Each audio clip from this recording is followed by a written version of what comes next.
بسم اللہ الرحمن الرحیم۔ ایاک نعبد و ایاک نستعین۔ میرے پاکستانیوں، پولیس مجھے جیل میں پکڑنے کے لیے آ گئی ہے باہر، اور ان کا یہ خیال ہے کہ جب عمران خان جیل میں چلا جائے گا تو قوم سو جائے گی۔ آپ نے ان کو غلط ثابت کرنا ہے۔ آپ نے یہ ثابت کرنا ہے کہ یہ زندہ قوم ہے، یہ محمد مصطفیٰ نبی صلی اللہ علیہ وسلم کی امت ہے، یہ لا الہ الا اللہ کے نعرے کے اوپر بننے والی قوم ہے۔ آپ نے اپنے حقوق کے لیے، حقیقی آزادی کے لیے آپ نے جد و جہد کرنی اور نکلنا ہے باہر۔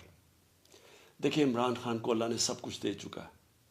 میں آپ کی یہ جنگ لڑ رہا ہوں، میں تو اپنی ساری زندگی جنگ لڑی اور لڑتا رہوں گا، لیکن اگر مجھے کچھ ہوتا ہے یا جیل میں جاتا ہوں یا مار دیتے ہیں تو آپ نے یہ ثابت کرنا ہے کہ عمران خان کے بغیر بھی یہ قوم جد و جہد کرے گی، اور یہ بدترین غلامی ان چوروں کی، اور یہ جو ایک آدمی فیصلے کر رہا ہے اس ملک کے، یہ کبھی آپ قبول نہیں کریں گے۔ پاکستان زندہ باد۔